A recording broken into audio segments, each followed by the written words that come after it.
In 2002, in the rural lands surrounding Prince George, British Columbia, a tree planter would vanish while hitchhiking to visit her sister. Only a month later, a little boy would go missing from a remote campground outside of town. Who is preying in the woods of British Columbia and along the highways stretching its land? How are there so many unsolved cases and unanswered questions surrounding these roads?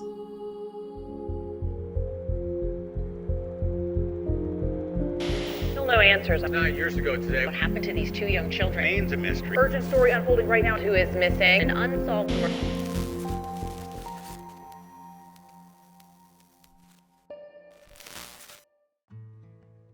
"25-year-old Nicole Hoar was born June 23rd of 1977 to her parents Barb and Jack, and had a younger brother named John as well as a sister named Michelle. Nicole was an art student from Red Deer, Alberta, as well as a University of Victoria honors student that was in British Columbia for the summer working as a tree planter, and had plans to visit her sister in Smithers for a music festival. She was described as an experienced traveler. 2 days before her 25th birthday, on June 21st of 2002, Nicole was on a week break from tree planting and decided she wanted to surprise her sister at a music festival in Smithers. Despite coworkers attempting to dissuade her from hitchhiking, Nicole was determined to travel to Smithers as she'd done the year before. She was happy and focused, and all she could talk about was how excited she was to see her sister. She also said she had a method for which ride she would accept, always going with her gut and never getting into a vehicle if she was outnumbered by men or if she felt uncomfortable. So a coworker would drop Nicole off at a gas station along Highway 16, southwest of Prince George, British Columbia, located at 5952 Gauthier Road. This gas station is mentioned to be a Mohawk or Husky gas station, and the coworker would drop her off somewhere between 1 p.m. to 4 p.m. From there, Nicole would then attempt to find a ride the 360 kilometers or 4 hours away to Smithers. It wouldn't be until a couple weeks later, on July 2nd, when Nicole failed to show up for her contracted work, that the tree planting crew would report her missing. This would launch an extensive 4-day search that it was eventually called off after crews found no signs of Nicole. Her brother John traveled to the area as well, frantically searching through ditches, tributaries, open fields, campgrounds, and dense forest, all while screaming his sister's name. Their father Jack's work, the Hudson's Bay Company, would also offer a $50,000 reward at the height of the massive ground and air searches that covered over 24,000 kilometers by 170 search and rescue volunteers. RCMP would also conduct door-to-door sweeps down Highway 16 from Prince George to Smithers with no luck. 350 tips would also be received and checked over by police. Nicole's friend Stephen Elm saying, quote, "The harsh reality is, it's been a while since she went missing. It's really a shame we didn't know sooner. We can just hope she's an outdoors type and like to go backcountry hiking. So maybe she's lost. It's better than someone holding her against her will." End quote. Nicole's family would return back to Red Deer, Alberta after nearly a month of searching with no answers. Around the same time, Nicole's friend Stephen Elm, who was actually an Olympic speed skater, decided to skate at the Olympic Oval in Calgary to help raise money for the search efforts for Nicole. A driver would also come forward, claiming that he'd spoken to Nicole the day she had disappeared. This driver claimed that on June 21st, he had spoken to Nicole at that gas station. However, he had children in the car, so he couldn't drive her the distance that she was requesting, because he would have to have dropped her off somewhere in the middle of the highway, and that was something he didn't want to do. As September came, the RCMP began asking for the public's assistance in locating a vehicle that they believed that Nicole had gotten into. The vehicle was described as a small, orangey-yellow, square-backed car that was reported to have crossed 2 lanes of traffic to stop for a female hitchhiker around the same time Nicole was last seen. The vehicle was further described to be painted in a style that was often used in the early 1980s. And the style of the vehicle suggested it could have been a Volkswagen, a Tercel, or a Colt. In 2009, the RCMP would search a rural property in the district of Isle Pierre, west of Prince George, British Columbia, that was owned by a suspect in her disappearance. The suspect was described to be in his mid-50s, with black, shoulder-length hair, a skinny face, sunken eyes, and scruffy appearance. He wore thin glasses, was a smoker, and had a pronounced jagged scar on the left side of his neck. According to records, the property was owned by a man named Leland Vincent Switzer, who is currently serving a sentence for murdering his brother, Irvine Luke Switzer, who he had shot on his parents' property just a few days after Nicole vanished. Now, Leland and his brother did have a history of fighting and threatening each other. However, on that fateful day when his brother was murdered, Irvine was found in the driveway of their parents' home on Melanie Road with a trail of blood leading to a nearby workshop. Leland was a welder and a mechanic by trade who had worked for his father's drilling company in the 1990s, as well as owned land from 1994 to 2005. Leland also had a criminal record dating back to 1983 for things such as prohibited weapons, assault, obstruction, and driving offenses.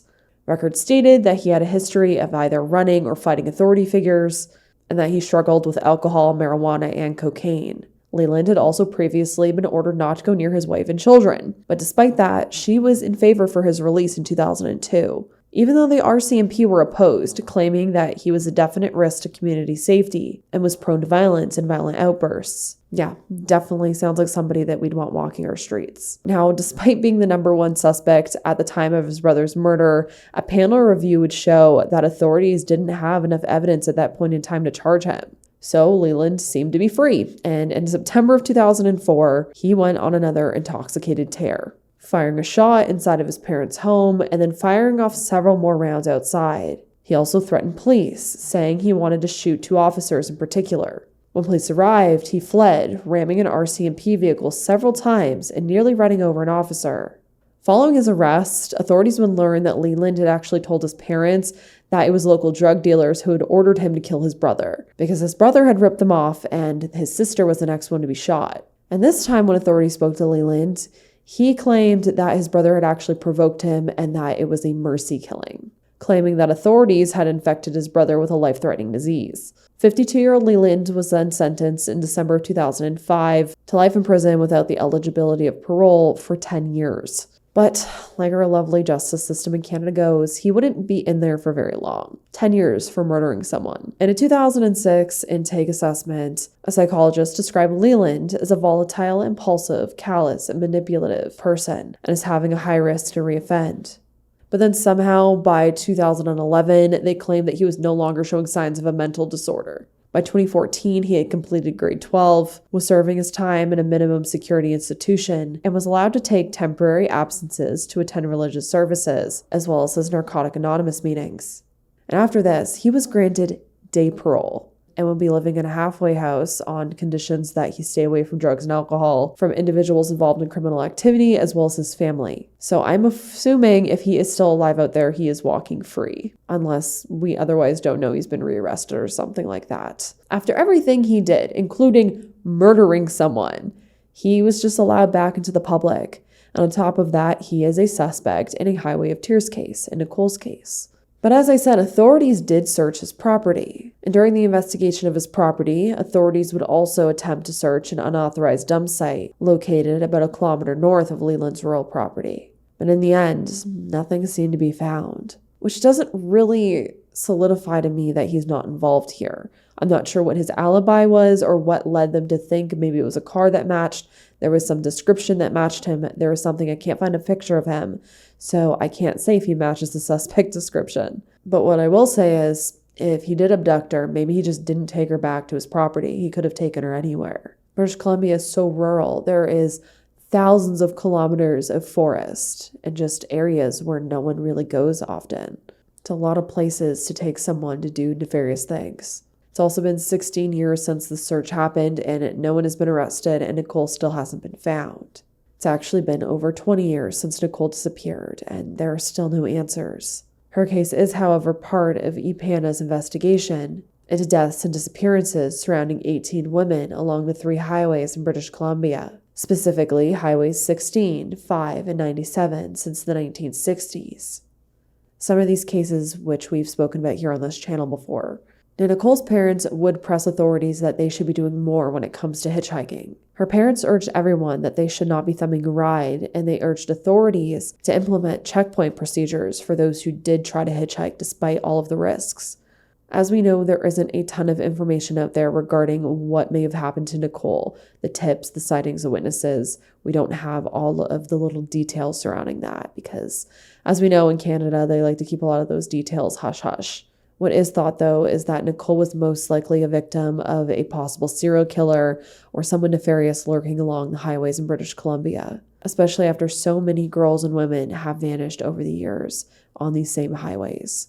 That or someone took advantage of a moment of opportunity of a young woman looking for, a ride and did something very tragic to her. A girl who was just excited to go see her sister and to go to a music festival during her week-long break. Nicole's described as a white female standing 5'8" tall, weighing around 130 pounds, with brown hair and blue eyes. She was last seen wearing beige capri pants, a gray short-sleeved shirt, and may have a cherry red long-sleeved shirt with the words Ravens on it with the number 13. She was also wearing Teva sandals. Nicole may also have a black and purple backpack and an olive green shoulder bag with an orange dragon applique. 10-year-old Joseph Andrews was from Dawson Creek, British Columbia, and was being fostered at the time by David and Debbie Malthus, who had taken in about 20 foster kids over the years, many of them short-term. But at the time, 3 of the Andrews family boys had become permanent members of the Malthus family, Andy, Leo, and little Joseph, who had been removed from their biological home in Dawson Creek over concerns for their safety. Court records show that Joseph Andrews Sr. had spent time in jail in 1997 for assaulting his son, Joseph Jr. The Malthus family, who were originally from New Zealand, had settled in Dawson Creek during the 1970s. And David actually knew the boys' mother, Jean Cameron, from their school days. Even though the kids had been apprehended by the BC government, Jean was still allowed to see her children every week or so, often at the community's Aboriginal Center. The young boy went by the nickname JJ. He didn't like the name Joe and had suffered from fetal alcohol syndrome, attention deficit, and hyperactive disorder due to his traumatic childhood. Some believe he didn't have the mental acuity of an average 10-year-old boy. But despite that, Joseph had his 2 older brothers to lean on at their foster home. Joseph was also described as a friendly little boy who loved to talk. He was happy, outgoing, loved shows like Dragon Ball Z and Pokemon. He loved to read, play ball hockey, swim, and his favorite food was mashed potatoes, often a snack he'd have before bed. He also loved the Bible and wanted to be an RCMP officer when he grew up. He was a kid that wanted to thrive. David saying, quote, "He would come home from school every day, and Debbie would get him to read or whatever, and he really liked doing it. It always amazed me. He was never going to be a brain surgeon, and yet he loved to do homework." End quote. Although the situation seemed idyllic despite the circumstances, in June of 2002, Andy asked social workers to be removed from the home and placed with the foster parents that were taking care of his older brother John, the couple named Gail and Ted Audie. Why he made this request is unknown. On Sunday, August 4th of 2002, Joseph, Leo, and the Malthus family spent the summer day at a family reunion located at the Salmon Valley Resort campsite, 25 kilometers north of Prince George, British Columbia, in the Salmon Valley. Around 30 people from the extended foster family attended, and they'd booked 3 big campsites overlooking the river. That morning, Joseph was said to have ate 2 breakfasts. As he hopped between the campsites, he was said to love eating and camping, so he was in his element. For most of the day, the children were playing on and by the shallow and lazy Salmon River that ran through the campsite. Joseph was one of 7 children that day, splashing in the water or tubing on the river. The weather was said to be beautiful. The adults had set up a card table right by the river as well, which gave them a good vantage point to watch the children as they played. David's sister Nancy, who is also a foster parent, is thought to be one of the last people to speak to Joseph. She had been watching the kids as they floated by on their bright-colored tubes from the top end of the campground to the beach below where the adults sat. But not everything was peachy that day. Nancy had brought one of her teenage foster daughters along who had also brought a friend, and the 2 teenagers decided, despite being told not to, that they were going to go hitchhike to Prince George. After this, Nancy spotted Joseph floating too far away in the water. Nancy saying, quote, "I told him he'd gone down far enough and he needed to go back up where we could see him. He got out of the river and walked past me back into the campground, and that was the last time we saw him." End quote. 1 minute, it was as if Joseph was there, and the next, he was gone. Joseph was last seen wearing a bright yellow baseball cap and an orange life jacket, as well as blue skater shorts. He was also carrying his bright yellow tube, which dragged a 20-foot-long, quarter-inch thick polypropylene yellow rope behind it. He was dressed in all bright colors with a big bright tube, so you'd assume he'd be hard to miss. Or so you'd think.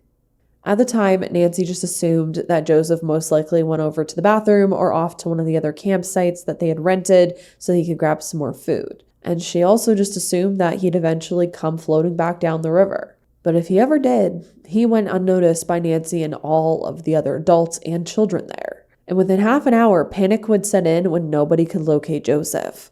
David, along with the rest of the family, immediately began tearing through the campground where other families were also staying and searching the banks of the river. He then jumped into his truck and drove down the river, shouting at tubers, asking if they had seen Joseph.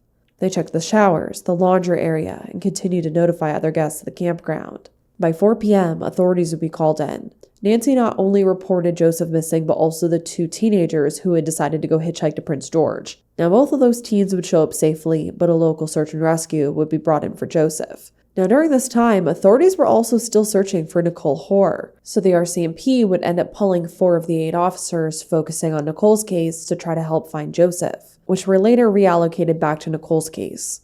But by that evening, a full-scale search had been launched. A pair of helicopters swept the Salmon River for 14 kilometers until it entered the Fraser River. 20 kilometers of the Fraser were then searched from the air to the Prince George city limits. But authorities were determined that if Joseph had been floating in that river, they would have found him by then. They would have found him before he even hit the Fraser, noting that in August, the Salmon River was too shallow and slow to have swept him as far as the Fraser. Yet, despite Joseph being a good swimmer, not him nor his tube were ever found. Authorities would even get a tube and put a 65-pound weight in the tube and try to float it down the river to see how far it would go. They were trying to test if it was even possible, and it turned out that it wasn't. The tube hardly went anywhere. So if Joseph had gone down the river, he would have had to make a deliberate attempt to do so. And as you can see from this photo that was taken earlier in the day before Joseph disappeared of some of the children playing in the water is merely ankle deep for the children. So it was just barely deep enough in spots for the kids to even be using a tube. This wasn't some big rushing river like in some cases that we do talk about. The RCMP would bring in canine units to comb the gravel bars around the Salmon River, and a Department of Fisheries jet boat from Quesnel scoured the shores for any signs of the little boy. By Friday, August 9th, 2 more jet boards, 5 dogs, a fixed-wing airplane, 4-wheel drives, as well as 160 searchers walked shoulder to shoulder, continuing to scour every inch of the snaking river and bush on the banks. Farmers' fields and outer buildings were also searched, and police continued to interview campers as well as family members. The only clue that was ever found were some sandal prints in a gravel bar that did at first seem to possibly match the shoes that Joseph was last seen wearing. And in the end, it was determined that these footprints could not have been Joseph's. Now, one big issue with this case is that authorities were not able to interview all of the individuals that were at the campground that day. And that is because it seems like the campground had exchanged hands of ownership, and the new owner wasn't really keeping any logs of who was staying at their campground. So authorities didn't even have an exact number of how many people were staying at the campground that day. They didn't have any list of names, contact information, nothing. So literally anyone could have been there, kidnapped Joseph, and made away with him, and no one would have known that that person was even there, which is ridiculous. It's such a huge hole in this case. Authorities would, however, question all of Joseph's biological and foster families, but found no reason to suspect any of the family members. And just like in Nicole's case, despite such a massive search effort, not one thing has ever been found of Joseph. Not any of the clothing he's wearing, not his tube, not himself. No sign of him at all. Which again, he was wearing all bright colors, had a very bright tube. He even had a life jacket on. So how did this child just vanish? How did his tube also go missing? He would have stood out against, the forest. It's not as if maybe he wandered into the woods, got lost and curled up somewhere. Maybe someone didn't see him. Why wasn't his tube found then? Why wasn't anything found? Over the years, Joseph's family has made public appeals, held vigils, and attempted to keep Joseph's name and story out there, hoping that someone out there knows something. A week after Joseph vanished, Leo was actually removed from the Malthus' care and placed with the Audie family, who had his other 2 brothers. His biological family would help distribute posters from Quesnel to Dawson Creek and as far as Alberta, hoping to generate leads. In a 2007 interview, a family member would say, quote, "We just want closure, even if it's not the answers we're hoping for. We need to know what happened to him." End quote. Due to the lack of evidence, it is really unclear as to what may have happened to Joseph. Could he have accidentally drowned? But if that happened, why wasn't he found? And then according to authorities, as well as the tests that they implemented to even see if it was possible, it wasn't. He shouldn't have been able to wash down that river, let alone far enough that no one found him. And even if he did wash somehow down the river and had drowned, why wasn't his tube found? The tube isn't going to sink. That thing's going to float, and it was a very bright color. So that leads to the theory that he was abducted. And considering there was no log of anyone at the campsite, considering this campsite is along a major highway, I think it could be possible that he was abducted.